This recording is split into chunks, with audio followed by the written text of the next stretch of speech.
Thank you very much. आज हम लोग लास्ट वीक से कंटिन्यू करेंगे। हम जस्ट रिमाइंडर, हम लोग ये वाली बुक पढ़ रहे हैं अभी, टीचिंग्स ऑफ लॉर्ड चैतन्य। और लास्ट वीक हम लोगों ने ये देखा था कि चैतन्य महाप्रभु थे कौन, हैं कौन। चैतन्य महाप्रभु के बारे में हम लोगों ने पूरी क्लास उनके बारे में जानने में लगाई थी कि कहाँ कहाँ शास्त्रों में क्या क्या वर्णन आ रहा है चैतन्य महाप्रभु का। और हम लोगों ने ये क्लियरली आइडेंटिफाई कर लिया था कि चैतन्य महाप्रभु ही भगवान श्री कृष्ण स्वयं हैं और वो इस पृथ्वी पे आए थे। और ये इस चीज की पुष्टि अलग अलग शास्त्रों में अलग अलग जगह पर दी हुई है। और जिसमें हमने देखा था कि उनकी माँ का नाम भी दिया हुआ था और उनके जगह जन्म स्थान के बारे में पता था, उनके गौर वर्ण के बारे में अपने शास्त्र में लिखा है। और ये भी बताया है कि कब किस युग में और कब उनका जन्म होगा, कहाँ पर उनका जन्म होगा, किस प्रांत में उनका जन्म होगा। ये सारी चीजें हम लोगों ने देखी थी। तो लास्ट क्लास का फोकस क्या था कि हमें कैसे पता चलेगा कि कोई अगर हमें बोल रहा है कि भगवान के अवतार हैं, तो हमें कैसे पता चलेगा, हम लोग कैसे उस चीज की पुष्टि करेंगे कि भगवान का अवतार है या नहीं है। तो हमने इसको बहुत डिटेल में देखा था और आई थिंक हम लोगों ने 58 डिफरेंट वैदिक रेफरेंसेस देखे थे, जिसमें क्लियरली बताया गया है कि चैतन्य महाप्रभु भगवान श्री कृष्ण स्वयं है। तो अभी हम लोग क्या करेंगे, आज हम लोग ये वाली बुक को एक्चुअली स्टार्ट करेंगे। और इसमें 34 चैप्टर्स हैं इस बुक में। और हम लोग जैसे आज तो हम लोग सिर्फ इंट्रोडक्शन और थोड़ा सा फर्स्ट चैप्टर लेंगे, लेकिन यूजुअली हर एक क्लास में एक चैप्टर के करीब हम लोग कर सकते हैं। तो थोड़ा सा लंबा है ये, मतलब 34 वीक्स लगेंगे, लेकिन ऑब्वियसली मैं सिर्फ 2 क्लासेस ले रहा हूँ मंथ में। तो we are thinking of probably काफी टाइम चलेगा अभी ये, unless we start doing more. तो सारे वैष्णवों का आशीर्वाद लेके मैं स्टार्ट करता हूँ। तो ये जो बुक है ये रूप गोस्वामी रूप गोस्वामी ने जो चैतन्य महाप्रभु से शिक्षाएं ली हैं उनको शिला प्रभुपाद ने कंपाइल करा है इस बुक में, टीचिंग्स ऑफ लॉर्ड चैतन्य। और ये जो बुक है ये चैतन्य चरितामृत से निकाली गई है। इसमें सारे के सारे जो टीचिंग्स हैं वहीं से आई हैं। तो हुआ क्या, एक बार तो रूप गोस्वामी जिनके बारे में हम लोगों ने वो पढ़ा था, जिन्होंने नेक्टर ऑफ इंस्ट्रक्शंस भी लिखी है, जो हम लोगों ने फर्स्ट बुक करी थी, वो भी उन्हीं की है। रूप गोस्वामी एक बार प्रयाग गए, जो आज इलाहाबाद के नाम से जाना जाता है। तो उस समय वो मिलने गए थे श्री चैतन्य महाप्रभु से। तो रूप गोस्वामी जब अपने छोटे भाई के साथ वहां गए तो उन्होंने देखा, बहुत दूर से देखा कि लॉर्ड चैतन्य एक बिंदु माधव मंदिर है वहां पर बहुत अमेजिंग संकीर्तन कर रहे हैं। मतलब वो सुन के और देख के वो धन्य हो गए एकदम। तो उन्होंने देखा और उन्होंने वहीं से उनको दंडवत करने शुरू कर दिए चैतन्य महाप्रभु को, क्योंकि उनको संकीर्तन में देखने का मतलब ये है कि मुक्ति प्राप्त कर लेना। फिर क्या हुआ कि अब उनकी बहुत इच्छा थी कि चैतन्य महाप्रभु से फेस टू फेस मिले। तो उनको पता चला कि एक किसी ब्राह्मण के घर पे वो प्रसाद लेने गए हैं चैतन्य महाप्रभु। तो वो भी वहां पहुंचे अपने भाई के साथ। और जब उन्होंने देखा कि वो आए हैं सनातन गोस्वामी अपने भाई के साथ, तो चैतन्य महाप्रभु को तो पहले ही पता था क्योंकि वो स्वयं भगवान है। तो जब उन्होंने देखा, दूर से देखा कि वो वहां पर अपना प्रसाद ले रहे हैं घर में बैठ के, तो बाहर दूर से उनको दिख रहा था। तो जहां से उन्हें दिखे चैतन्य महाप्रभु, वहीं से उन्होंने जमीन पर दंडवत प्रणाम करने शुरू कर दिए दोनों भाइयों ने। फिर चैतन्य महाप्रभु ने उनको बुलाया अपने पास, है ना, और उनको बताया कि मैं तुम लोगों का इंतजार कर रहा था बहुत।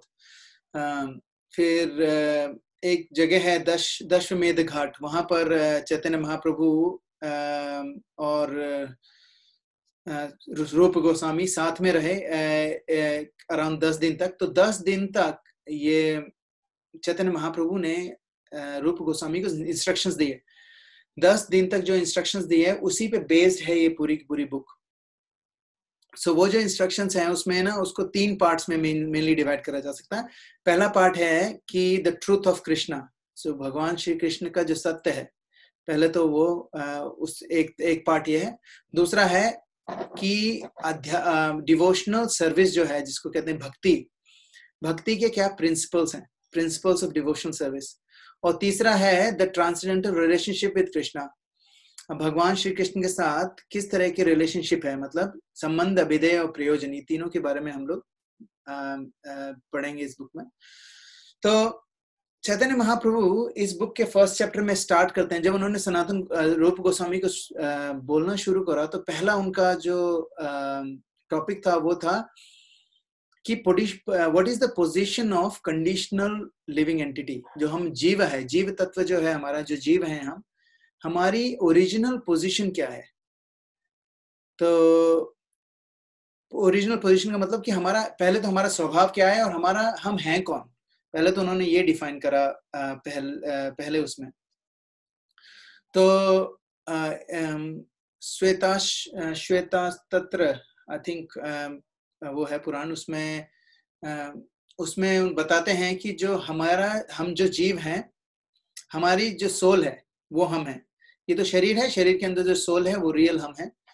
और उसका जो साइज है, उस सोल का साइज है, तो चैतन्य महाप्रभु बताते हैं उपनिषद से निकाल के, 1/10,000 of the part of hair.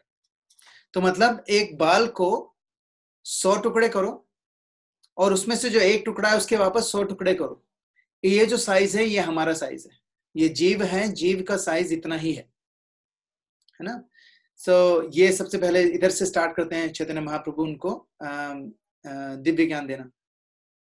और वो कहते हैं कि जो हम जीवा हैं, हम इतने छोटे, इतने मान्यूट हैं, ये जीव हम जीव इतने मान्यूट हैं, और हम इस जन्म मरण के बंधनों में अपने कर्मों के हिसाब से घूमते रहते हैं। जो जीव तत्व है ये जन्म मरण के बंधनों में फंस के, इतना छोटा सा जीव अलग अलग बॉडी में जाके, अलग अलग जगह पे जन्म लेके, अलग अलग योनियों में जन्म लेके, और फिर अपना पूरा मटेरियल वर्ल्ड ऐसे ही काटता है।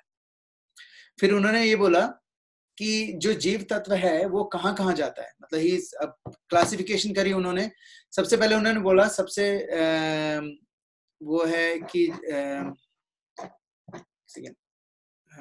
उन्होंने क्लासिफिकेशन करा, एक तो होता है जड़ और एक होता है स्थावर और जंगम। स्थावर का मतलब होता है कि जो स्थित रहता है, मतलब जैसे पेड़ पौधे हैं, ये मूव नहीं कर सकते। और जंगम का मतलब होता है कि जो इधर उधर चल सकते हैं, ठीक है, मूव कर सकते हैं, वो स्थावर जंगम, मूविंग और नॉन मूविंग। जैसे जो नॉन मूविंग है वो है पेड़ पौधे हो गए, जो मूविंग है उसमें भी उन्होंने क्या बोला कि जो मूविंग जीवा है, जो जीव अगर जीव किसी ऐसे शरीर में है, किसी ऐसी उस शरीर में है जो मूव कर सकता है, तो उसके भी 3 तरीके के हैं वो। एक जीव कैसे मूव कर सकता है, जो पक्षी के रूप में उड़ते हैं, उड़ने के उसमें। दूसरा पानी में जो जीव जंतु हैं उसके जैसा तैरने के उसमें। और तीसरा जो जमीन पे चल सकते हैं, ठीक है। अब इन तीनों में से जो जमीन पे चल सकते हैं उसमें, उसको भी उन्होंने काफी सारे उसमें डिवाइड करा। उसमें बताया कि वो उसमें हम लोग एक ह्यूमन बीइंग्स हैं, ठीक है। उस ह्यूमन बीइंग्स में भी बहुत ही, मतलब उस पूरे जीवों में सिर्फ बहुत ही गिने चुने लोग मनुष्य योनि में पैदा होते हैं। तो कहते हैं दुर्लभ है मनुष्य देह, तो मनुष्य का जीवन है बहुत दुर्लभ है। तो ये हम लोगों को 84 लाख योनियों के बाद जो मनुष्य का जीवन मिला है, ये बहुत आसान बात नहीं है।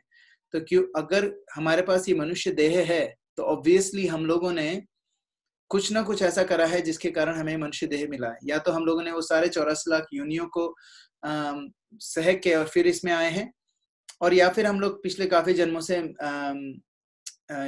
ह्यूमन बॉडी में आ रहे हैं ना, मनुष्य देह में आ रहे हैं, क्योंकि हमारे जो कर्म है उसके हिसाब से हमें मनुष्य जन्म मिल रहा है। और मनुष्य जन्म मिलने के बाद ही एक तरीका है, मनुष्य योनि से ही आप भगवत धाम जा सकते हो। किसी और योनि से भगवत धाम जाने का कोई उपाय नहीं है। यहाँ तक कि कहा जाता है कि जो स्वर्ग में जो लोग हैं और जो हायर प्लेनेटरी सिस्टम में जो लोग हैं, ब्रह्म लोक तक में लोग हैं, उन लोगों को भी अगर भगवत धाम जाना है तो कर्म भूमि में आना पड़ेगा, वो है अपना ये पृथ्वी लोक। और यहाँ पर मनुष्य योनि में जन्म लेके और फिर एक गुरु करके, गुरु और बोनाफाइड गुरु के रास्ते से ही आदमी मोक्ष को प्राप्त कर सकता है।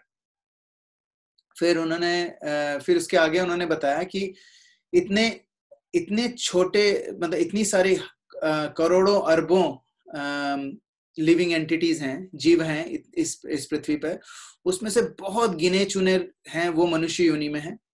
और उस मनुष्य योनि में भी बहुत गिने चुने हैं जिनको हम कह सकते हैं कि कुछ लोग हैं जो बिल्कुल ही स्पिरिचुअल लाइफ को मानते ही नहीं है, ठीक है, आध्यात्मिक जीवन के बारे में उनको ना तो कोई नॉलेज है, ना ही उनको कोई इच्छा है जानने की, है ना। एक तो वो, और दूसरा उसके अलावा थोड़े से लोग हैं जो जिनको आर्य कह सकते हैं, मतलब उनको थोड़ा बहुत विश्वास है भगवान पे, है ना, थोड़ा सा स्पिरिचुअलिटी पे उनको थोड़ा सा विश्वास है। उसमें भी उस आर्य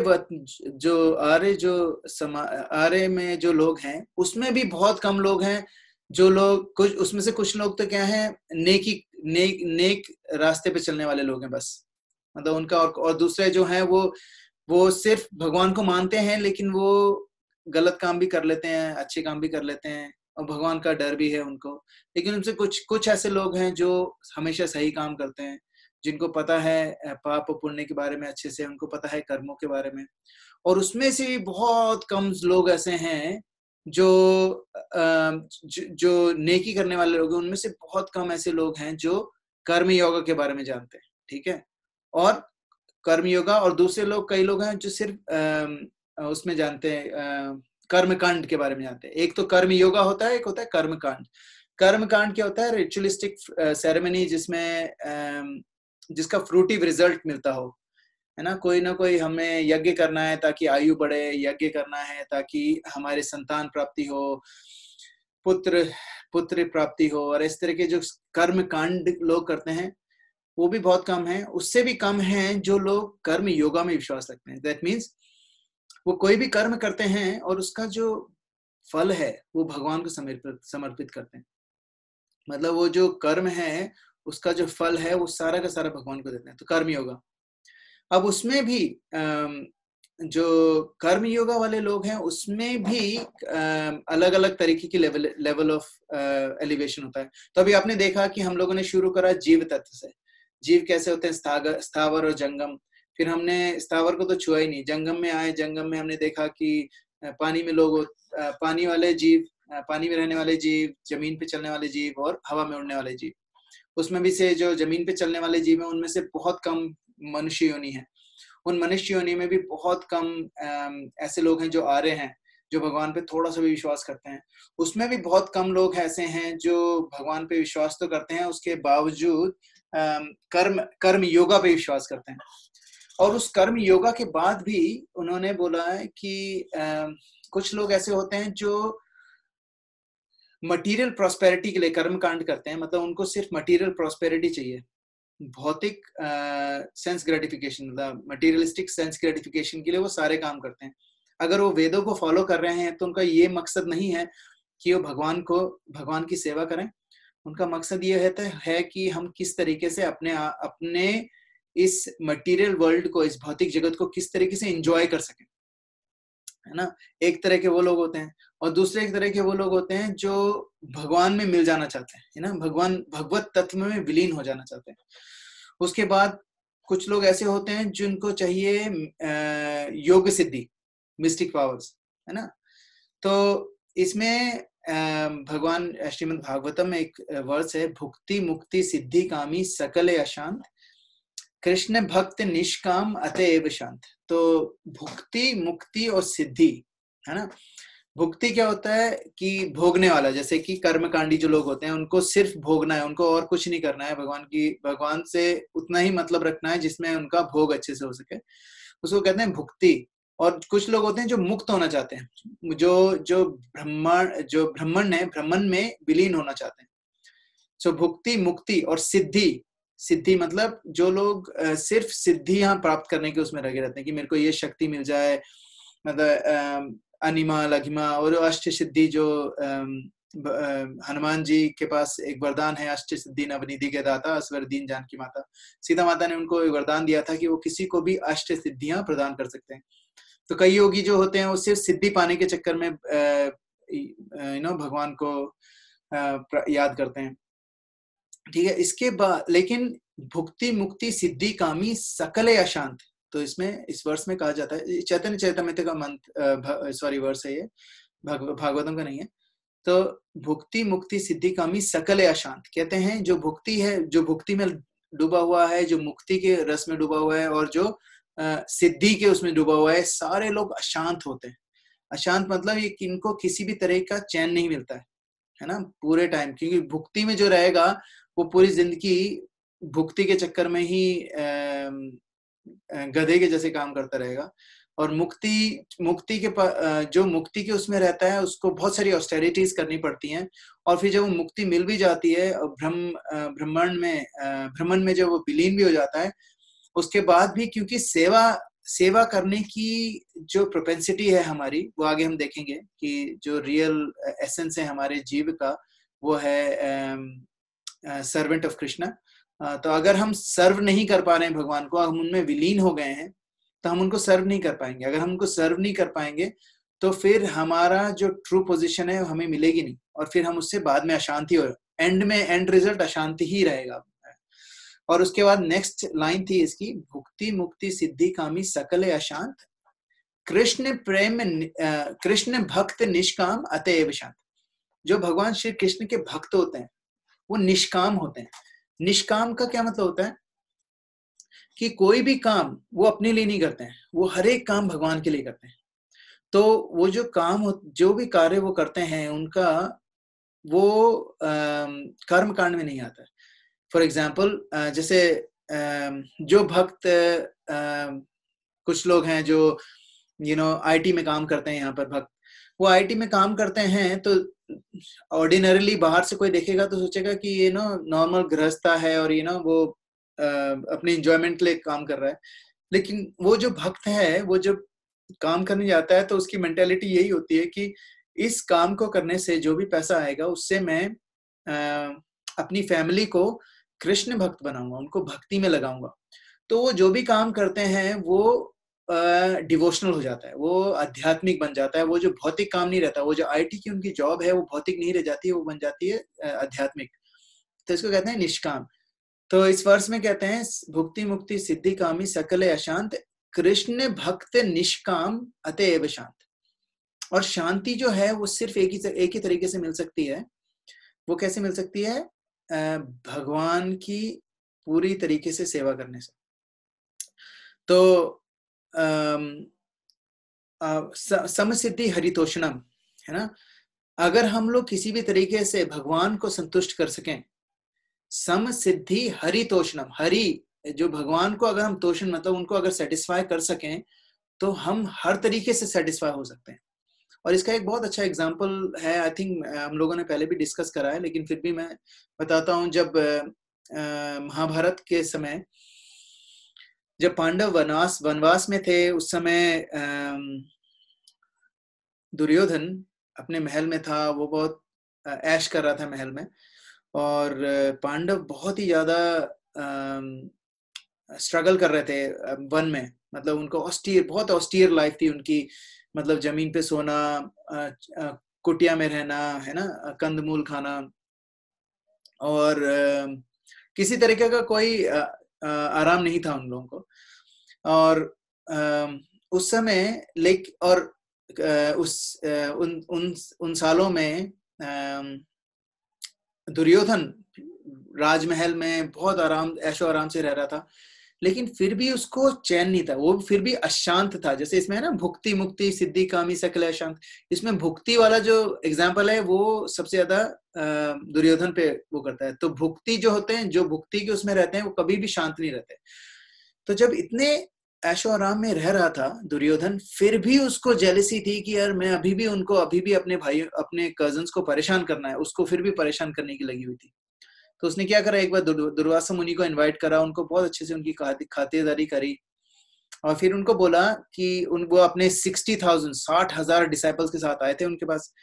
तो फिर उन्होंने, दुर्योधन ने बोला, देखो मेरे जो भाई हैं वो वनवास में हैं और आपने हमें इतना अपना संग दिया, साधु संग दिया, आप एक काम करें कि मेरे भाइयों को भी वो साधु संग दे के आए प्लीज।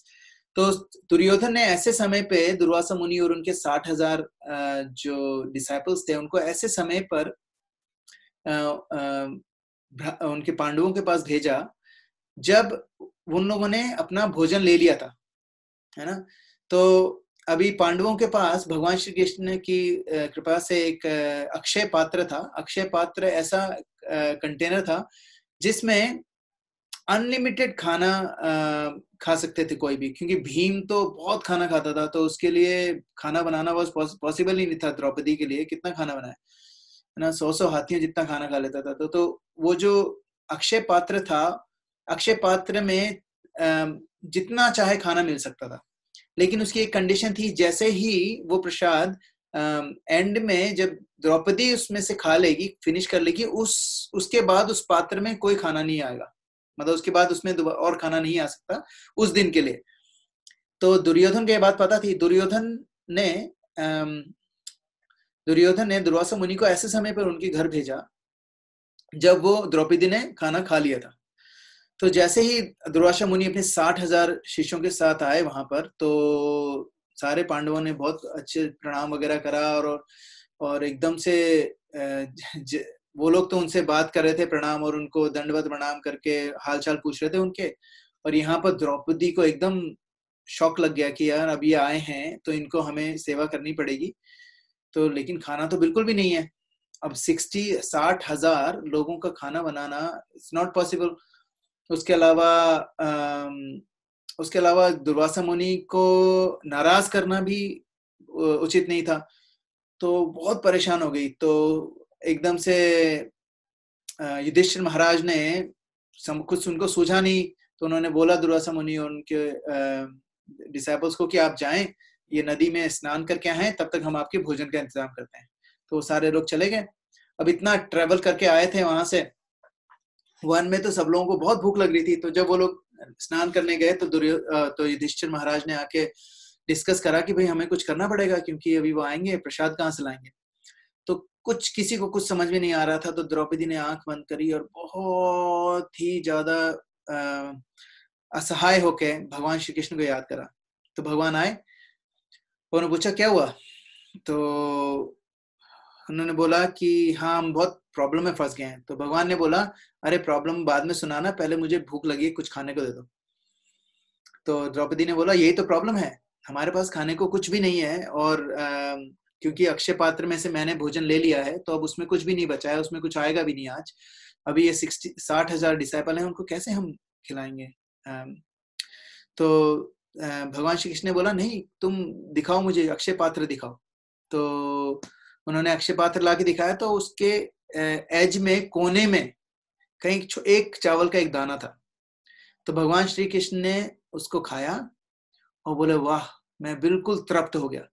जैसे ही उन्होंने बोला मैं तृप्त हो गया, वहां पर जो 60,000 उनके डिसाइपल थे, दुर्वासा मुनि और उनके 60,000 डिसाइपल थे, उन सब के पेट में ऐसा लगा उनको जैसे उन्होंने ठूस ठूस के खाना खा लिया। उनकी सारी भूख मर गई, बल्कि वो इतने फुल हो गए, इतने तृप्त हो गए कि उनको समझ में आने लग गया कि अब एक दाना भी भोजन लेने का या प्रसाद लेने का जगह नहीं है पेट में, एक दाने की भी जगह नहीं है, बल्कि एक घूंट पानी पीने की भी जगह नहीं बची है। तो दुर्वासा मुनि और सब लोग एक दूसरे को देखने लगे कि ये क्या हो गया। फिर उन्होंने बोला देखो अभी वो तो प्रसादम की तैयारी कर रहे हैं, हम वहां जाएंगे और कुछ भी प्रसाद नहीं लेंगे तो बहुत बहुत गलत हो जाएगा, तो चलो यहाँ से निकल लेते हैं सब लोग। तो सारे दुर्वासा मुनि और उनके सारे डिसाइपल उनकी कुटीर में आने के बजाय वापस चले गए। और जब वो वापस चले गए तो इन लोगों को पता चला अरे ये वापस क्यों चले गए। तो भगवान श्री कृष्ण कुछ बोले नहीं, लेकिन इस जो पास टाइम था इससे पता चलता है सम सिद्धि हरितोषणम, हर एक प्रकार की सिद्धि, मतलब हर एक प्रकार की जो तुष्टि है, हर एक प्रकार की जो संतुष्टि है, वो कहाँ से मिल सकती है, अगर हम भगवान को संतुष्ट करें तो हमारी संतुष्टि अपने आप है। तो यहाँ पर हम लोग इसको कहाँ पर लिंक करा था हम लोगों ने कि समसिद्धि हरितोषणम, तो भगवान को सेटिस्फाई करना हमारा गोल, सिर्फ यही एक गोल होना चाहिए। तो इसीलिए भुक्ति मुक्ति सिद्धि कामी सकले अशांत, तो जो भुक्ति के लिए पीछे पड़े हैं वो मुक्ति के लिए और सिद्धि के लिए, इन तीनों में क्योंकि वो अपने सेटिस्फेक्शन के लिए कर रहे हैं इसीलिए उनमें अशांति रहती है। लेकिन क्योंकि जो भक्त होते हैं वो अपने लिए नहीं करते हैं, वो करते हैं भगवान के लिए, तो इसीलिए भगवान की संतुष्टि के लिए सब कुछ करते हैं। तो इसीलिए समसिद्धि हरितोषणम, तो इसीलिए उनका बिल्कुल जब वो भगवान को संतुष्ट कर देते हैं तो खुद भी संतुष्ट हो जाते हैं। शिला प्रभुपाद इसमें बहुत अच्छा एग्जाम्पल देते हैं। आई थिंक आप सब लोगों ने बहुत बार अच्छे से सुना ही होगा कि if you want to water a plant, you don't have to water each and every leaves, you just have to water the plants in his roots. अगर आपको किसी पौधे को पानी देना है तो उसकी जड़ में पानी देते हैं, उसके हर एक पत्ते पे पानी देने की जरूरत नहीं है, है ना। जड़ में पानी दो, वो जड़ से सारे पत्तों में पानी पहुंच जाएगा। तो भगवान श्री कृष्ण कहते हैं हर एक जगह श्रीमद् भागवतम में, भगवत गीता में, कि अगर आपको कुछ संतुष्ट करना है तो मुझे संतुष्ट करो, क्योंकि बाकी सारी चीजें मेरे से ही रिलेटेड हैं, सब संतुष्ट हो जाएंगी। जैसे डेमीगॉड्स हैं वो भी संतुष्ट हो जाएंगे, और खुद का भी संतुष्टि भगवान की संतुष्टि में ही है। अभी इसमें आगे आएगा जिसमें चैतन्य महाप्रभु रूप गोस्वामी को बताते हैं कि original position of a soul is part and parcel of supreme lord and servant of the lord. अभी वो आएगा इसमें। फिर उन्होंने बताया कि अभी हम लोगों ने देखा कि कहाँ से हम लोग आए थे, जीव तत्व से आए थे। फिर हमने देखा कि जीवा कितने तरीके के होते हैं, फिर जड़ और स्थावर और जंगम। फिर जंगम में अलग अलग तरीके के होते हैं, पानी में रहने वाले, जमीन पे रहने वाले और उड़ने वाले। फिर जमीन पे रहने वालों में काफी सारे डिफरेंट लोग होते हैं, अलग अलग तरीके के, जो भगवान को मानते हैं और नहीं मानते हैं। जो भगवान को मानते हैं उसमें भी अलग अलग तरीके के लोग होते हैं, जो लोग कर्मकांडी होते हैं, कुछ लोग कर्म योगी होते हैं, और कुछ लोग सिद्धि के लिए काम करते हैं। और फिर एंड में वो बताते हैं कि हाँ, और फिर उसके बाद एंड में आते हैं कृष्ण भक्त। जो कृष्ण भक्त हैं वो बहुत कम है। तो देखा जाए तो हम लोग मिलियंस एंड बिलियंस ऑफ जीवा से शुरू करा हम लोगों ने, और बिल्कुल मुट्ठी भर डिवोटीज हैं इस दुनिया में, बहुत कम, है ना। तो और अगर आप देखा जाए तो परसेंटेज वाइज कितने लोग अभी इस समय कृष्ण कथा सुन रहे हैं, कितने लोग ऐसे हैं जो इस समय भक्ति की बातें कर रहे हैं। फ्राइडे इवनिंग 7:24 PM में सारे लोग, मोस्टली लोग पब्स में, क्लब्स में, मूवी थिएटर्स तो नहीं कर, मूवीज घर पे मूवी देख रहे हैं, you know, playing some games, है ना, इस तरह की चीजें कर रहे हैं। बहुत कम लोग हैं जो भक्ति में करते हैं। उसमें भी बहुत कम लोग हैं जो भक्ति में आगे चल सकते हैं और आगे से आगे चलते जाते हैं और सीरियसली लेते हैं, है ना। तो ये पहली चीज तो चैतन्य महाप्रभु ये बताते हैं कि जीवा कौन है और उसका क्या रिलेशनशिप है भगवान के साथ, ठीक है। फिर उसके बाद अब वो रूप गोस्वामी को बताना शुरू करते हैं कि पहले तो जीवा कौन है। जीवा is 1/10,000 of a hair, tip of a hair. बाल के 10,000वें हिस्से, बाल के जो टिप है उसका 10,000वां हिस्सा है हम, और हमारी ट्रू पोजीशन क्या है? Servant of Krishna, servant of भगवान, सर्वेंट ऑफ कृष्णा। और उसके बाद वो बताते हैं कि ये, और इसका जो रियल मीनिंग है, रियल पर्पस है एक सोल का, एक जीव का रियल पर्पस क्या है? भक्ति। और भक्ति कहाँ से आए? अब नेक्स्ट क्वेश्चन आता है, ठीक है हमारा पर्पस ये है, भक्ति हमारा पर्पस है, लेकिन हम लाएं कहाँ से भक्ति को? तो उसके लिए चैतन्य महाप्रभु आगे बताते हैं कि ब्रह्मांड भ्रमिते कोनो भाग्यवान जीव, गुरु कृष्ण प्रसादे पाए भक्ति लता बीज। अब इसमें इन्होंने कॉन्सेप्ट दिया एक भक्ति लता बीज। भक्ति लता, लता इज क्रीपर, यू नो, जो बेल होती है, बेल। भक्ति लता बीज, बीज इज सीड। तो the seed of devotional creeper, है ना, उसके बारे में बताया उन्होंने। ये कॉन्सेप्ट बहुत ही भक्ति में बहुत इंपॉर्टेंट कॉन्सेप्ट है कि ब्रह्मांडे भ्रमिते कोनो भाग्यवान जीव। पूरे ब्रह्मांड में घूमते घूमते, जैसे हम लोग हैं, घूमते घूमते कोनो भाग्यवान जीव, बहुत ही ज्यादा, जो बहुत ही ज्यादा भाग्यशाली लोग हैं। ब्रह्मांडे भ्रमिते कोनो भाग्यवान जीव, जीव मतलब हम लिविंग एंटिटी, गुरु कृष्ण प्रसादे पाए भक्ति लता बीज। तो किसकी कृपा से? गुरु और कृष्ण की कृपा से उनको भक्ति लता का बीज मिलता है ना। तो ये जो कॉन्सेप्ट है, अभी इसी को एलोबरेट करेंगे। तो ये उन्होंने उसमें दिया था कि बहुत कम लोगों को ये अपॉर्चुनिटी मिलती है कि वो भक्ति का उनको बीज दिया जाए। वो भक्ति का बीज कहाँ से मिलता है? गुरु और कृष्ण की कृपा से, है ना। और अगर हम उस बीज को, जैसे हम लोग कोई नॉर्मल भी बीज हो, अगर हम उसको ध्यान से नहीं यूज करेंगे, उसको प्लांट करने के बाद उसका ध्यान नहीं रखेंगे, तो वी विल फाइंड कि बहुत थोड़े समय में वो बीज खत्म हो जाएगा, है ना। तो अभी आगे चैतन्य महाप्रभु यही बताएंगे कि चलो ठीक है, आपको भक्ति लता बीज किसी तरीके से मिल भी गया है, पहले तो ये बताएंगे कैसे मिलता है, और अगर मिल गया है तो उसको कैसे देख रेख करी जाए। ये दो चीजें अभी हम लोग आज डिस्कस करेंगे। तो पहली होती है कि एक्चुअली मैं वो ही भूल गया उसका जो वो भक्ति उन्मुखी सुकृति और ज्ञानोन्मुखी सुकृति, उसके बाद एक और था, मैं भूल गया। एनीवे, तो वैष्णवस क्या करते हैं? चलो, ये भक्ति जो होती है ये सिर्फ जैसे कहते हैं ना कि लाइफ कम्स फ्रॉम लाइफ, मतलब अगर कोई जीवित वस्तु है वो निर्जीव वस्तु से नहीं निकल सकती। ऐसा नहीं हो सकता है कि एक पत्थर में से एक टुकड़ा टूटा और वो उसमें जान आ गई, वो चलने लग गया, है ना। तो इसी तरीके से when life comes from life, इसी तरीके से भक्ति कम्स फ्रॉम भक्ति ओनली। भक्ति किसी और तरीके से नहीं मिल सकती। भक्ति कम्स फ्रॉम ओनली भक्ति। और वो कैसे मिलती है? Through the devotees. अब जो डिवोटी, दो ही लोग भक्ति दे सकते हैं, भगवान श्री कृष्ण और उनके डिवोटीज, ठीक है।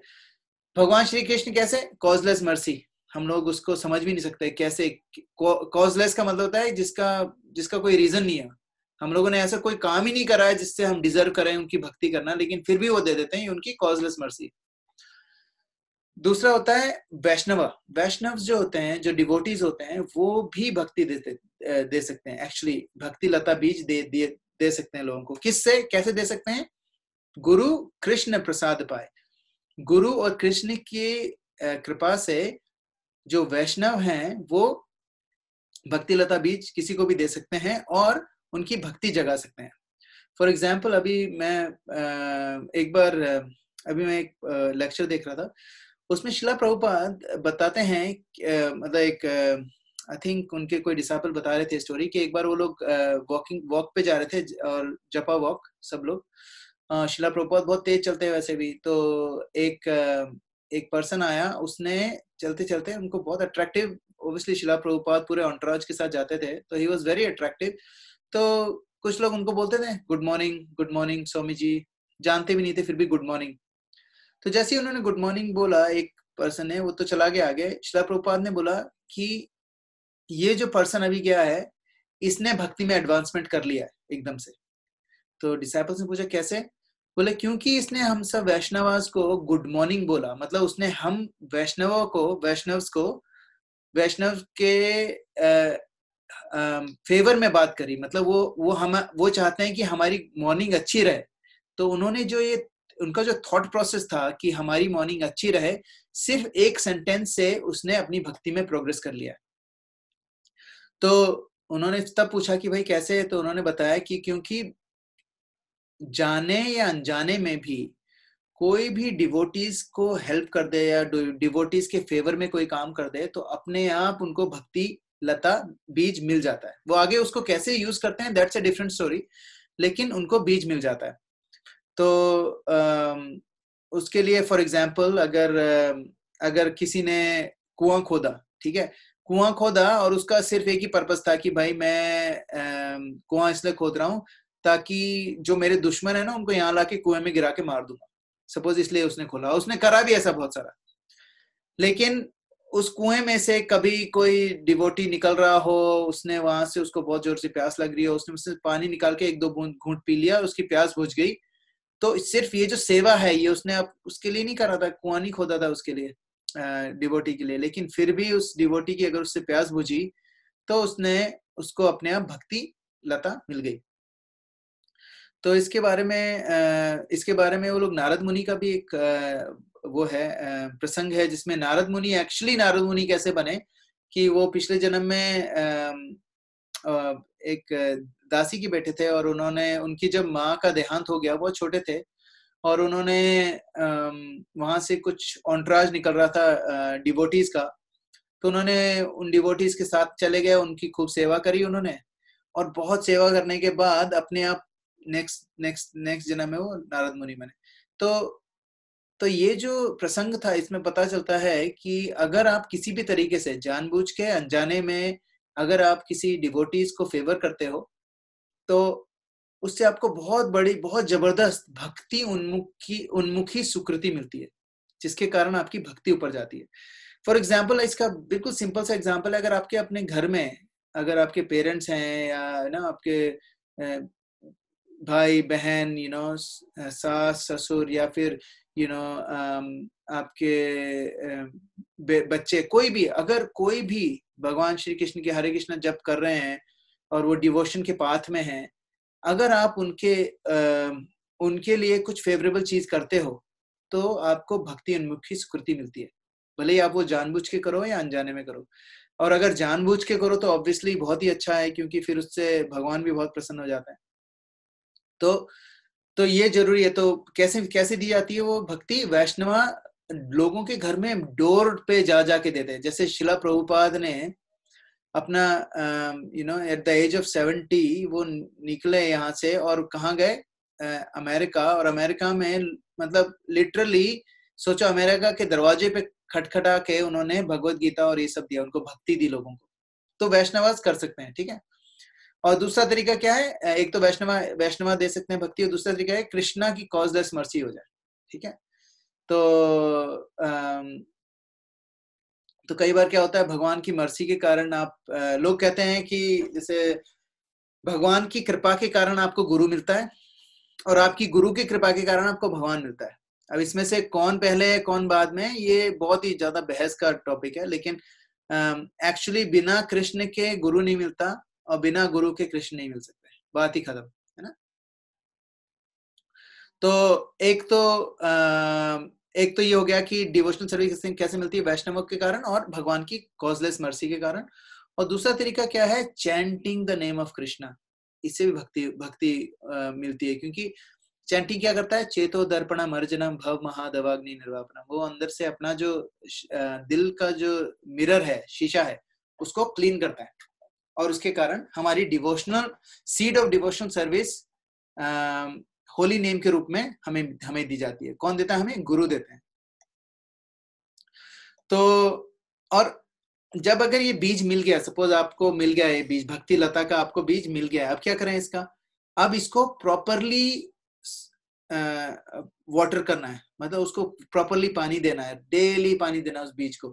और वो पानी क्या है? हरे कृष्ण महामंत्र। जैसे हम लोग रोज जो चैंटिंग करते हैं, हरे कृष्ण कृष्ण कृष्ण हरे हरे, हरे राम राम राम हरे हरे, ये उस भक्ति की लता का जो बीज है उसमें पानी देने के बराबर है। अब पानी आप जब मन करे तब नहीं दे सकते हो प्लांट्स को। हर एक प्लांट को पानी देने का समय होता है ना। उस समय में वो पानी ज्यादा एब्जॉर्ब करता है, और उसके जो फंक्शंस होते हैं वो वेरी करते हैं पूरे दिन के साइकिल में एक प्लांट के। इसी तरीके से जब हम लोग चैंटिंग करते हैं तो चैंटिंग का सबसे इफेक्टिव टाइम होता है, वो होता है मॉर्निंग का। अगर आपको अपने भक्ति लता बीज पे पानी देना है, उस पानी देने का जो टाइमिंग है वो बहुत इंपॉर्टेंट है। ऐसा नहीं है कि अगर आप उस समय पर आप नहीं दे पाए तो आपकी भक्ति लता बीज नहीं बढ़ेगी, बढ़ेगी, लेकिन उतनी नहीं बढ़ पाएगी जितनी उसको बढ़ना चाहिए। तो उसका एक टाइम है, सुबह सूर्योदय से 90 मिनट्स पहले, 1.5 घंटा पहले आपको चैंटिंग शुरू कर देनी चाहिए। कई लोग तो खत्म ही कर देते हैं, ब्रह्म मुहूर्त में ही खत्म कर देते हैं, तो ब्रह्म मुहूर्त से पहले शुरू करके ब्रह्म मुहूर्त में ही खत्म कर देते हैं। तो सबसे अच्छा जो समय है चैंटिंग करने का वो है ब्रह्म मुहूर्त, है ना। तो अगर फिर उसको कंटिन्यूसली उसको पानी देते रहो, पानी देते रहो, पानी देते रहो, तो क्या करता है कि अगर आप कंटिन्यूसली 4 रेगुलेटरी प्रिंसिपल को फॉलो करते करते और अगर आप उसको पानी दे रहे हो, चैंटिंग कर रहे हो रोज, तो क्या होता है, वो जो डिवोशनल क्रीपर है वो बढ़ता जाता है, बढ़ता जाता है, बढ़ता जाता है। और ये जो शब्द हैं ये चैतन्य महाप्रभु के खुद के हैं। वो कहते हैं कि आपका क्रीपर जो है ये पूरे जो अपना जो भौतिक जगत है इसमें पूरा ऊपर जाते जाते जाते जाते पूरे जो हमारे जो आध्यात्मिक आकाश है उसको चीरता हुआ बाहर निकल जाता है ना, और कहाँ चला जाता है, गोलोक वृंदावन। और excuse me, और गोलोक वृंदावन में भगवान के चरणों पे तक चला जाता है। तो that is what we are aspiring for. और फिर उन्होंने बोला चलो ठीक है, भक्तिलता बीज मिलना, भक्तिलता बीज जरूरी है। बीज कैसे मिलता है ये हमने देखा। अब उस बीज को हम लोग कैसे पोषण देना है वो भी हमने देखा। अब तीसरा, सिर्फ पोषण देने से काम नहीं चलेगा, अभी हम लोगों को उसका ध्यान भी रखना पड़ेगा। जैसे अगर हम लोग कोई भी प्लांट्स वगैरह लगाते हैं तो उसमें हम लोग पानी तो देते ही हैं, उसके साथ साथ में कुछ ऐसा भी ऐसी भी ऑर्गेनाइजेशन करते हैं ताकि उसको कोई जानवर नहीं नुकसान पहुंचा पाए। अब जानवर, हम किस चीज की बात कर रहे हैं यहाँ पर, जानवर जो है वो है अपराध, है ना। अगर आप भक्तिलता बीज में पानी भी डाल रहे हो, चैंटिंग वेंटिंग कर रहे हो, पानी डाल रहे हो, लेकिन आपने प्रॉपर प्रोटेक्शन नहीं दे रखा है, दैट मीन्स आपके पास अपराध आप कर रहे हो, तो उससे क्या होगा कि अपराध क्या करता है, ऐसे जानवर की जैसा है होता है जो उसकी पत्तियों को खा जाता है। और जो फोटोसिंथेसिस होता है वो लीव्स के थ्रू होता है, उस मतलब मटेरियल टर्म में बता रहा हूँ। तो अगर फोटोसिंथेसिस लीव्स के थ्रू होता है, उसकी सारी पत्तियां खा जाएगा कोई जानवर, तो वो बेल मर जाएगी, है ना। तो उसके लिए, और इसको कहते हैं अपराध करना। अगर आप अपराध करते रहोगे तो ऐसा ही होगा। और एक और उन्होंने हाई लेवल पे उन्होंने बताया था चैतन्य महाप्रभु, कहते हैं मैड एलिफेंट ऑफेंस। कोई बता सकता है ये मैड एलिफेंट ऑफेंस क्या कौन हो सकता है, क्या हो सकता है?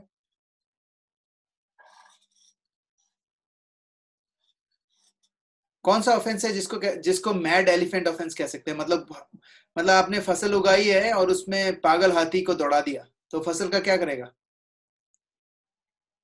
तहस नहस कर देगा। तो वो कौन सा ऑफेंस हो सकता है? To blaspheme devotees. हाँ, वैष्णव अपराध, वेरी गुड।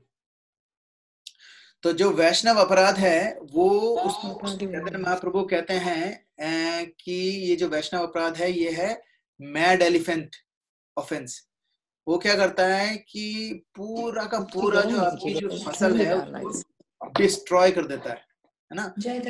ठंडी उसको डिस्ट्रॉय करने का मतलब है कि अगर हम लोगों ने वैष्णव अपराध से नहीं बचे तो हम लोग कुछ भी कर लें, कितनी भी चैंटिंग कर लें, क्योंकि वो पूरी लता को कुचल दिया जाएगा, तो फिर वो बढ़ेगी नहीं ऊपर, है ना। और जो बाकी जो अनर्थ होते हैं, बाकी जो अपराध होते हैं, जो अभी हम लोग आगे देखेंगे, उससे भी क्या होता है कि आपकी जो भक्ति है वो रुक जाती है, वो बढ़ेगी नहीं। और अगर वैष्णव अपराध करते हो तो भक्ति बिल्कुल खत्म हो जाती है, मतलब नियरली खत्म हो जाती है ना। तो इसलिए ध्यान रखने का, हम आगे भी पढ़ेंगे। तो सबसे जो खतरनाक ऑफेंस है वो है कि डिवोटीज को ब्लास्फेम करना, मतलब आप किसी डिवोटीज के बारे में बुरा सोचना, बुरा बोलना, उनके बारे में बुराई करना, है ना।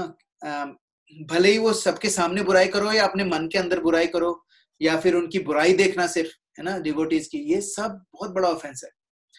अब इससे हम लोग क्या सीख सकते हैं कि कई बार हमें लगता है कि डिवोटीज को ऑफेंड नहीं करने का क्या मतलब है कि हम जो सन्यासी हैं उनका बुराई ना करें, या फिर हम लोग जो पुजारीज हैं उनका बुराई नहीं करें, लेकिन ऐसा नहीं है।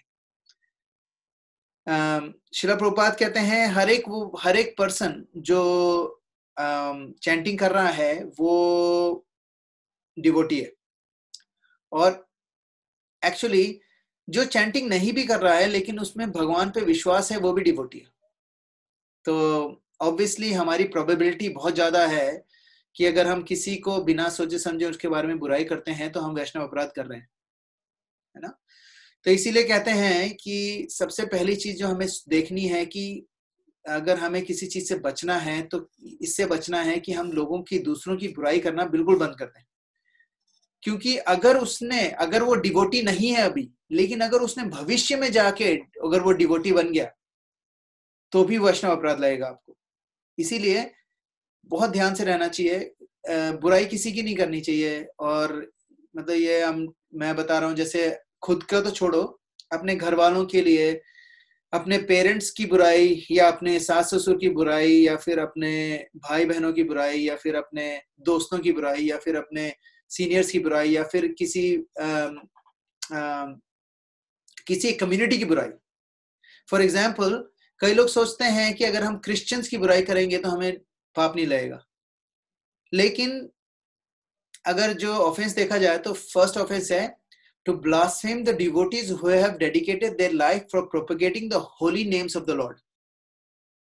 उसमें ये नहीं लिखा है कि होली नेम्स लिखा है, उसमें ये नहीं लिखा है हरे कृष्णा या ओम नमः शिवाय या ओम गणपति बप्पा मोरया, ऐसे कुछ नहीं लिखा। उसमें लिखा है who have dedicated their lives for propagating the holy names of the Lord. So holy names भगवान की क्या है? मोहम्मद, जो अल्लाह है, अल्लाह भी भगवान का नाम है, और गॉड है ना, लॉर्ड जीसस क्राइस्ट, ये सारे भगवान के नाम है।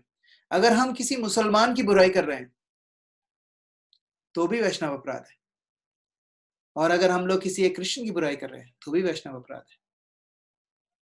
अगर हम लोगों को उनकी कोई रेगुलेशंस हमें समझ में नहीं आ रही है, वो तो कोई बात नहीं आ रही तो कोई बात नहीं, अगर आप उससे सहमत नहीं है तो कोई बात नहीं।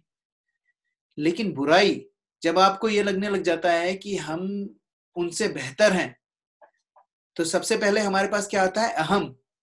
सबसे पहले हमारा क्या इंक्रीज होता है? हमारा जो प्राइड है वो इंक्रीज हो जाता है। और सबसे ज्यादा घातक है भक्ति के लिए वो है प्राइड, है ना। So many times Shrimad Bhagavatam में सब जगह भगवान ने क्या दिखाया? ब्रह्मा विमोहन लीला थी, जिसमें ब्रह्मा को प्राउड हो गया था, तो ब्रह्मा को भगवान ने ठीक करा। इंद्र को प्राउड हो गया था, इंद्र को तो कितनी बार ठीक करा, ठीक है। उसके अलावा काफी सारे ऐसे हैं डिवोटीज जिनको अपने किसी चीज, जैसे सुदामा थे, सुदामा को अपनी सिंप्लिसिटी पे घमंड हो गया था, है ना। तो भगवान ने उसका घमंड कैसे तोड़ा? वो जब कृष्ण जी से मिलने गया तो भगवान ने उनके लिए महल बना दिया, इतना ऐसा महल जैसा जितना बड़ा उनका खुद का महल नहीं था, उससे बड़ा महल उनके लिए बना दिया। इतनी दौलत शोहरत दे दी कि उनका सारा प्राइड चला गया। तब जाके सुदामा को समझ में आ गया कि भगवान ने जो मुझे ये सब दिया है, ये मेरी सिंप्लिसिटी। कई बार लोगों को अपनी सिंप्लिसिटी से भी प्राइड हो जाता है कि यार मैं कितना सिंपल हूँ, मैं 2 रोटी खा के खुश रह रहता हूँ। हाँ ठीक है, अगर आप 2 रोटी खा के खुश रह लेते हो बहुत अच्छी बात है, लेकिन उस बात का घमंड आने लग जाता है तो भगवान वो भी ले लेता है। किसी को बहुत घमंड आ जाता है कि यार देखो मेरे पास ज्यादा पैसा नहीं है, लेकिन मैं ना गधे की तरह काम भी नहीं कर रहा हूँ, तो भगवान उसमें लगता है अरे वाह आ जाओ फिर। तो फिर वो उसको इतना पैसा दे देंगे कि वो बेचारा पूरी जिंदगी पैसे में ही उलझा रहेगा। फिर एंड में मरते हुए उसको याद आएगा अरे यार मेरे को कितना घमंड हो गया था अपनी पैसा इकट्ठा ना करने पे, अपनी त्याग की भावना पे घमंड आ गया था। तो भगवान वो सब ले लेते हैं। तो भगवान को अगर आपको भगवत धाम जाना है तो ये कुछ चीजें तो बिल्कुल भी नहीं जाएंगी। गौरंग प्रभु बहुत अच्छा एक वो देते हैं एग्जाम्पल। एक्चुअली मैंने तो सुना था, शायद राधे श्याम प्रभु से सुना था। तो वो सब सिंपल सी बात है। सपोज आपके पास सपोज आप को गोलोक वृंदावन जाना है, ठीक है। आपने वैकुंठा जाना है, वैकुंठा है ना, तो वैकुंठा में जय विजय द्वारपाल है। तो आप सपोज आपने अच्छे वो करा, भक्ति करी, वहां पहुंच गए, आप अच्छे से भक्त थे, और जब आपका देहांत हुआ पहुंच गए द्वार पे, तो जय विजय ने बोला अच्छा बताइए आप किस लिए आए यहाँ पर? तो अगर आप बोलो यार चलो मैं देखने आया हूँ कि यहाँ पर होता क्या वैकुंठा में, है ना, क्योंकि टीवी है कि नहीं है, मतलब मेरा स्पोर्ट्स चैनल मिलेगा कि नहीं मिलेगा मुझे, नेटफ्लिक्स है कि नहीं है। तो जय विजय बोलेगा एक काम करो, ये सब चीजें वही है पृथ्वीलोक पे, तो वापस जाओ, थैंक यू वेरी मच, और आपको वापस भेज देंगे। चलो फिर आपने और भक्ति करी, वापस गए। वहां पर उन्होंने जय विजय पूछेंगे अच्छा हाँ आप वापस आ गए, हाँ अब नेटफ्लिक्स चाहिए, बोले नहीं चाहिए। अच्छा स्पोर्ट्स, बोले बिल्कुल भी नहीं। क्या चाहिए, बोले भक्ति चाहिए बस। अच्छा भक्ति चाहिए, अच्छा क्या सेवा करोगे, बोले कि कुकिंग कर लूंगा। बोले झाड़ू लगा लोगे, नहीं नहीं झाड़ू वाड़ू नहीं लगती मेरे से, वो कमर वमर में मेरे दर्द, झाड़ू नहीं लगती, झाड़ू नहीं लगानी। अच्छा ठीक है, तो एक काम करो, कुकिंग करनी है तो जाओ मृत्यु लोक में वापस जाके कुकिंग करो, फिर अगली बार मिलते हैं। तो फिर वापस गए, वापस जन्म लिया, काफी भक्ति करी, वापस गए। फिर पूछा जय विजय ने, अच्छा आप बताओ झाड़ू वाड़ू लगा लोगे, बोले हाँ लगा लूंगा। अच्छा कोई ऐसी सर्विस है जो नहीं कर सकते, नहीं नहीं नहीं अब तो सारी सर्विस कर सकता हूँ, 2 बार यहाँ से आपने भगा दिया, अब तो सारी सर्विस कर सकता हूँ, आप बोलोगे वो करूंगा। अच्छा तो और कोई कंडीशन है, बोले हाँ एक कंडीशन है। बोले क्या कंडीशन है, यार वो जो एक भक्त है, मेरे को पता है कि वो भी बहुत अच्छा भक्त था, लेकिन क्या है वो भी मेरे को पता है वैकुंठ में होगा, लेकिन मेरे को उसके साथ नहीं काम करना है। बोले क्यों, बोले मेरी उससे बनती नहीं है, नहीं बिल्कुल नहीं, मैं कहीं भी काम कर लूंगा लेकिन उसके साथ नहीं कर सकता। तो जय विजय ने बोला अच्छा थैंक यू वेरी मच, वापस जाओ, क्योंकि जिस सर्विस में भी आपको लगना था उसमें वो पहले से ही काम कर रहा है, तो आपको हम यहाँ नहीं रख सकते, आप वापस जाओ। फिर वो वापस आपने जन्म लिया, भक्ति करी, वापस गए। फिर पूछते हैं जय विजय अच्छा वापस आ गए, अब बोलो कौन सी सर्विस चाहिए, बोले कोई भी दे दो, और कोई कंडीशन, बोले कोई कंडीशन नहीं। अच्छा रिजल्ट में क्या चाहिए, बोले रिजल्ट में बस जो भगवान दे दें ले लेंगे। बोले आपको चाहिए क्या, कुछ चाहिए, बोले चाहिए तो, लेकिन पता नहीं क्या चाहिए, लेकिन जो दे देंगे वो ले लेंगे। बोले थैंक यू वेरी मच, वापस जाओ। क्यों, बोले नहीं वापस जाओ और भक्ति करो फिर वापस आना। फिर वापस गए, भक्ति करी, वापस आए। जय विजय ने बोला अच्छा बताओ क्या सर्विस करोगे, बोले कुछ भी दे दो। कोई कंडीशन है, बोले कोई कंडीशन नहीं है।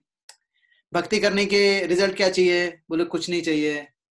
तो बोले क्यों आए हो यहाँ पर, बोले बस भगवान की सेवा करने, सारे वैष्णवों की सेवा करने। बोले ठीक है आ जाओ। फिर वो दरवाजे खोलेंगे, फिर आप अंदर जाएंगे। एक सिंपल सी स्टोरी, लेकिन इसमें हम लोगों को काफी सारे भक्ति के भाव पता चलते हैं। हमें ये पता चलता है कि अगर हमें किसी के साथ काम करना अच्छा नहीं लग रहा है, तो इसमें उस आदमी की कमी नहीं है, उसमें हमारी कमी है। इसमें उस आदमी की कमी नहीं है, इसमें कमी हमारी है, क्योंकि हम लोग हमारी ईगो पे पहले देख रहे हैं और भगवान की सर्विस को बाद में देख रहे हैं।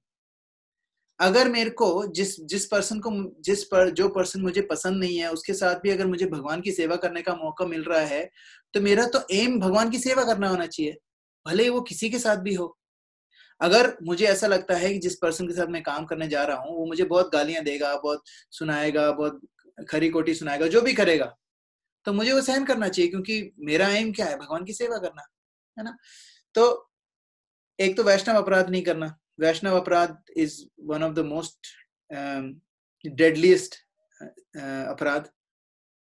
और ये समझना कि वैष्णव कौन है ना। अभी जैसे अर्नब गोस्वामी और ये सब लोग ना, ये काफी सारा प्रोपेगेंडा करते हैं कम्युनल राइट्स के बारे में। तो ये सब एक लेवल पे वैष्णव अपराध ही है ना। ये वैष्णव अपराध क्यों है, क्योंकि हम लोग क्या सोचने लग रहे हैं कि हमारा जो थिंकिंग है, हमारा थॉट पैटर्न बहुत अच्छा है। एक बार किसी ने प्रभुपाद को बोला, प्रभुपाद ये लोग सब लोग मीट खाते हैं, ये बहुत वो हैं। तो प्रभुपाद ने बोला आप खाते हो, बोले नहीं मैं बिल्कुल मीट नहीं खाता, मैं इन लोगों से सबसे अच्छा हूँ। तो प्रभुपाद ने बोला कि इवन बंदर जो होता है वो भी मीट नहीं खाता है, वो भी तुमसे अच्छा हुआ। तो बोले सिर्फ वेजिटेरियन होना अपने आप में भक्ति नहीं है। Even monkeys are vegetarian, but that doesn't make you a nice person. What makes you a good person, what makes you भक्त is कि आप आपकी जो कहते हैं पंडिता समदर्शिना, आप किस तरीके से लोगों को देखते हो।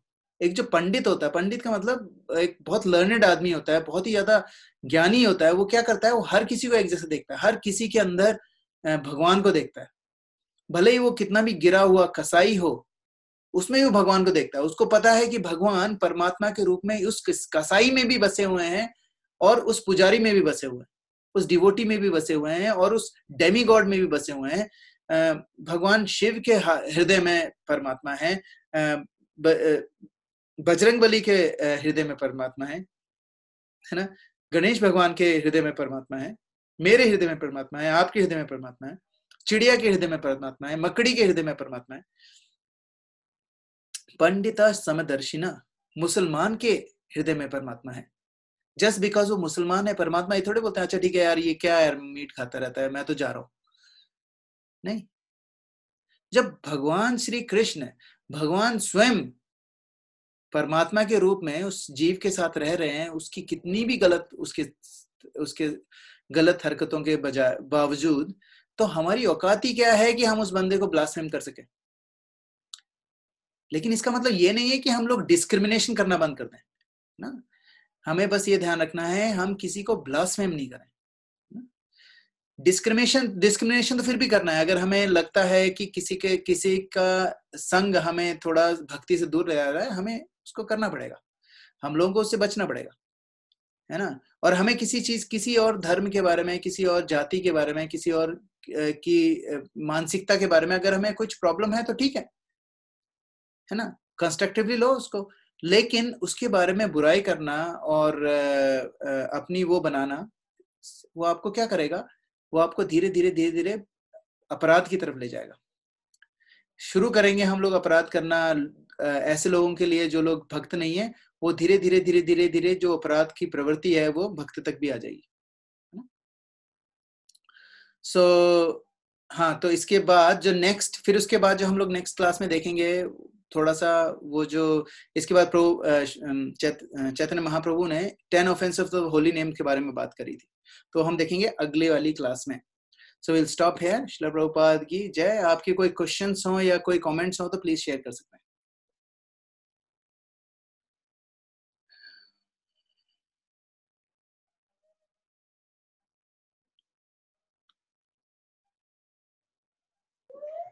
प्रभु वेरी वेरी गुड क्लास प्रभु।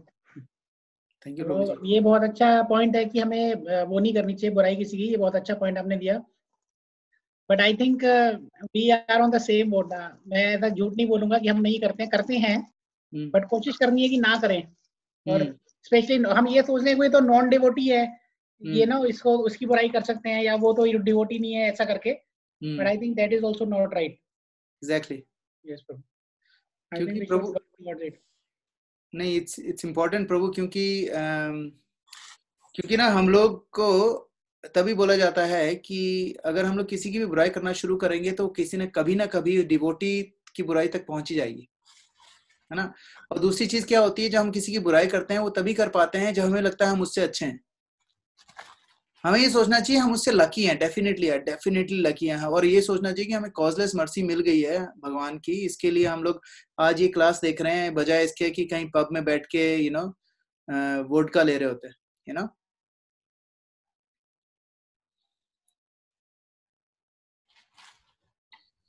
लेकिन ये हम लोग को बस ये सोचना है कि हम लोग बस प्योरली लकी हैं, तो हमने कॉजलेस मर्सी मिल गई। आई डोंट थिंक, मैं कई बार सोचने की कोशिश करता हूँ कि वी डोंट डिजर्व इट, मतलब आई डोंट डिजर्व दिस भक्ति, और ये भगवान सेवा दे रहे हैं इतनी सारी, आई डोंट डिजर्व इट। लेकिन फिर भी कभी कभी घमंड आ जाता है कि नहीं यार I am better than some people, और या फिर कई बार मुझे लगने लग जाता है कि मैं जल्दी उठता हूँ, तो कई बार नहीं यार मैं जल्दी उठता हूँ तो इसका मतलब कि जो लोग जल्दी नहीं उठ पाते हैं वो सीरियस नहीं है भक्ति में, बट दैट्स नॉट ट्रू। कई लोग जो नहीं उठ पाते, but that doesn't mean they are not serious. कई ब्रह्मचारी हैं जो रात को लेट तक काम करते हैं, उनको काम है अपना, सुबह नहीं उठ पाते हैं, तो ठीक है, इसका मतलब थोड़ा कि मैं उनसे एलिवेटेड हो गया। वो I think just one point की हमारी जनरली थोड़ी, आई डोंट नो, मैं अपनी बात करूंगा सबकी नहीं, जैसे हम थोड़ा सा हमारा नेचर ऐसा हो जाता है कि बहुत जल्दी जजमेंटल हो जाते हैं। कि इसको तो आता नहीं है, या इसका ये तो सुबह भी नहीं चैंटिंग करता, या तो ये 16 नहीं करता। पहले हम जजमेंट ऐसा करते थे कि यार ये तो पैसे के पीछे भागता रहता है, ये तो ये करता रहता है। अब हम ये करते हैं कि यार ये तो भक्त नहीं है, but still the points are same, but content change हो गया है, बट इंटेंशन चेंज नहीं हुई, वो करनी है आई थिंक। परफेक्ट, बिल्कुल सही बोला प्रभु। I think that is the, आपने बिल्कुल, you hit the nail on the head, perfect. And I think that intention needs to be purified somehow. और उसका ना बहुत अच्छा तरीका ये है, साधु संग सर्व शास्त्र कोय, लव मात्रा साधु संग सर्व सिद्धि होए। थोड़ा सा भी साधु संग मिलता है ना प्रभु, उसको छोड़ने का ही नहीं, 5 मिनट का भी मिलता है छोड़ने का नहीं। that means that includes lecture सुनना, you know, सत्संग, किसी भी तरीके का सत्संग, छोड़ना ही नहीं उसको। और चैंटिंग कंटिन्यूसली करने रहना, चेतो दर्पणम अर्जुनम।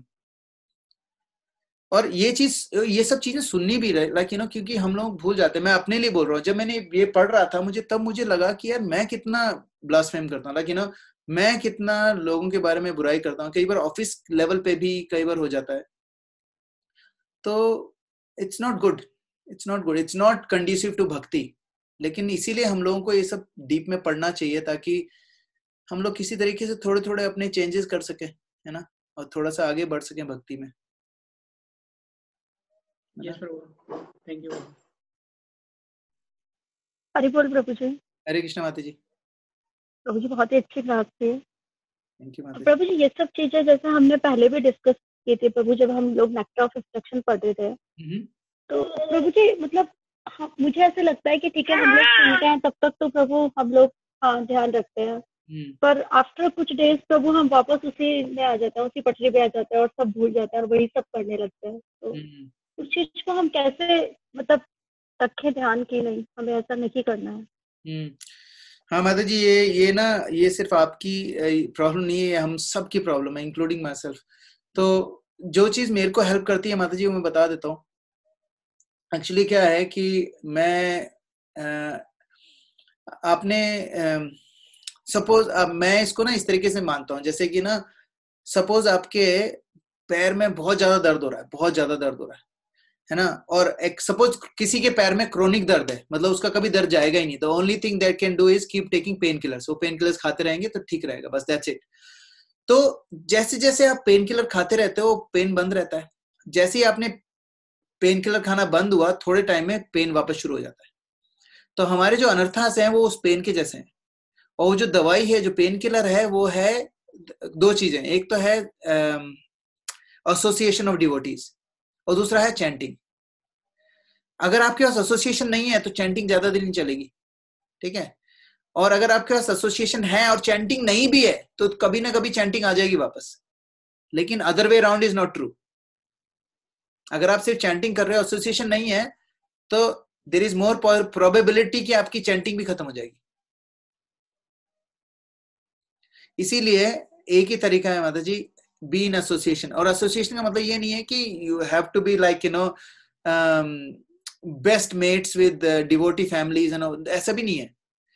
आप हाँ, डिवोटी फैमिलीज से आप एसोसिएशन रखो, लेकिन रेगुलर एसोसिएशन होना चाहिए आपके साथ, डिवोटीज के साथ, टेम्पल के साथ, और लेक्चर्स एवरी डे 1 घंटा कृष्ण भावनामृत के बारे में कुछ ना कुछ सुनना, 1 घंटा डेली। ये आपको बहुत अच्छा डिवोटी एसोसिएशन हो जाएगा। तो मैं तो क्या करता हूँ, अगर जैसे हमेशा तो नहीं, लेकिन अगर हो सकता है तो जैसे मैं कभी बर्तन धो रहा हूँ या फिर वैक्यूम क्लीनिंग कर रहा हूँ, तो मैं अपना ब्लूटूथ लगा लेता हूँ और लेक्चर सुनता रहता हूँ। काम भी हो जाता है और अपना ना एसोसिएशन भी हो जाती है। और कई बार तो क्या होता है, जैसे कई बार मैं वॉक पे भी जाता हूँ या रनिंग पे भी जाता हूँ, तो कभी कभी तो मैं कान में वो लगा के और फिर करता हूँ। तो उससे क्या होता है कि रोज रोज कुछ ना कुछ रिमाइंडर आने लग जाता है। जब मेरी चैंटिंग बहुत बुरी होने लग जाती है, तो वो जो एक प्रभु है, उनका जपा टॉक्स है, उनका रुक्मणी कृष्णा प्रभु का, रुक्मणी कृष्ण, उनका सुनने लग जाता हूँ। 1-2 दिन उसको सुनता हूँ तो वापस थोड़ा सा चैंटिंग ट्रैक पे आ जाती है। तो ये थोड़ी थोड़ी डोजेस में माता जी लेनी पड़ेगी। दवाई है, हमारे पास क्रोनिक पेन है, हमारा मटेरियल लाइफ में इतने उलझे हुए हैं और इतना अट्रैक्ट करती है मटेरियल लाइफ कि हमारे पास ऑप्शन ही नहीं है। वो दवाई हमें डेली लेनी पड़ेगी, नहीं लेंगे तो फिर राइट प्रभु जी, दर्द शुरू हो जाएगा। अच्छा प्रभु जी, एक और क्वेश्चन था, थोड़ा पर्सनल था। हाँ बोलिए माता जी। प्रभु, आप विदाउट फेल डेली उठ जाते हो, तो ऐसा आपको क्या इंस्पायर करता है कि आप डेली उठ जाते हो? क्योंकि प्रभु अप डाउन तो आपकी भी लाइफ में चलते होंगे, हाँ, तो डेली आप मॉर्निंग में मतलब उठ जाते हो प्रभु, आपका भी शेड्यूल रहता होगा तारीख का भी न्यूज, मैं तो माता वो जी मेरा ना, इंस्पायर करती है, राइट? मैं सिर्फ एक ही चीज कंट्रोल करता हूँ बस, कि मेरे को सोना कब है। एक्चुअली दो चीज कंट्रोल करता हूँ, एक मेरे को सोना कब है, मेरे को खाना कब है। अगर ये दो चीजें मेरे से कंट्रोल हो जाती हैं तो मेरे सुबह उठने में मेरे को प्रॉब्लम नहीं होती है। सोना का टाइम 8 साढ़े 8 का है, और खाने का टाइम लास्ट जो मैं खाना खाता हूँ वो होता है अराउंड 3 साढ़े 3 बजे मैक्सिमम। उसके बाद अगर मुझे कुछ भूख लगती है तो मैं सिर्फ या तो दूध पी लेता हूँ या फिर हर्बल टी, दैट्स इट। तो इससे बहुत फर्क पड़ता है माता जी। और दूसरी चीज जो आप वो बोल रहे हैं ना कि क्या इंस्पिरेशन है जिसके कारण मैं उठ जाता हूँ, एक्चुअली ये माता जी इंस्पिरेशन नहीं है, ये मटेरियल लाइफ से इतना पक गया हूं ना मैं, इतना पक गया हूं ना कि एक वही रीजन है और कोई रीजन नहीं है। मतलब मेरे को ये बात समझ में आ गई है, कुछ भी कर लो ना, देयर इज नो, यहाँ इस संसार में खुशी नहीं है। तो मैं थोड़ा डेस्परेट हो रहा हूँ कि I don't want to come back. और ये जो डेस्पिरेशन है ये मुझे सुबह उठा लेता है। एंड आई थिंक वो इसलिए नहीं है कि मैं कोई कुछ स्पेशल कर रहा हूँ, वो इसलिए है कि लाइफ ने इतने जूते मारे हैं ना कि अभी नहीं, अब नहीं आने का वापस, ऐसा लगता है। पता नहीं वो इतना कितना हो पाएगा नहीं हो पाएगा, लेकिन कोशिश मैं करूंगा कि वापस नहीं आना है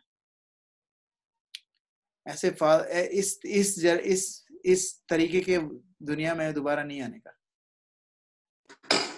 हरि बोल प्रभु। हरे कृष्णा माता जी, कैसे हैं आंटी? बढ़िया, नमस्कार आपको, दंडवत प्रणाम। अरे नहीं यार, ऐसे नहीं करो आंटी जी, आप तो आशीर्वाद। अरे आशीर्वाद आशीर्वाद बेटे साथ ही है हमारा आपके, लेकिन बहुत बहुत बहुत हाई स्टेट है आपकी। सही में बहुत बहुत अच्छी क्लास थी प्रभु जी। थैंक यू माता जी। पारुल माता जी बैठी हैं साथ। शीला प्रभु माता जी बहुत ही अच्छी क्लास थी प्रभु, अमेजिंग। लाइक एक सेकंड के लिए भी मैं बंद नहीं कर पाई सुनना, बहुत ब्यूटीफुल। थैंक यू माता जी। दंडवत प्रणाम। Thank you, in fact thank you. Singing in between, वो तो कृष्णा का नाम गा रहे हैं ना बेटा साथ में। बहुत वाकई। आपको भूख नहीं लगती फिर शाम को या रात को? 3:30 बजे के बाद प्रभु कैसे नहीं खाते आप? नहीं वो एक्चुअली क्या है, एक बार कोशिश कर, मैंने क्या 40 दिन तक करा था ऐसा, उसके बाद हो गया, फिर कोई प्रॉब्लम नहीं होती, अब ज्यादा नहीं होती problem. So you just have like 1 or 2 meals a day, that's it, mainly. 2 meals a day, yes. That's bad for the human body. No beta, Prabhu ji is connected, ऊपर directly energy ले लेते हैं। Actually not for kids. Kids के लिए, बच्चों के लिए you have to have 3 meals, but when you're adult you can actually choose to have 2 balanced meals. Yeah. But we don't need, and वाकई दंडवत प्रणाम है भैया। नहीं, और दंडवत प्रणाम। प्रभु जी कहीं से कनेक्टेड भी है जहाँ से मिलती रहती है उन्हें एनर्जी। सही में डिवोटी से कनेक्टेड है माता जी, और आपको पता है डिवोटीज की मैं बात कर रहा हूँ। True prabhu ji, true, that's true. और आपकी मर्जी इधर भी फ्लो कर रही है प्रभु। नहीं, ये शिला प्रभुपाद की मर्जी है ना, ये उधर से। That's true, that's true. So in fact मैं आपको कल कुछ बताऊंगी बाद में, ठीक है? और किसी का कोई क्वेश्चन है, कोई कमेंट? चलो फिर will stop here. Thank you very much. शिला प्रभुपाद की जय। और प्रेमानंद हरि हरि हरि बोल, हरि बोल, हरि बोल, हरि बोल।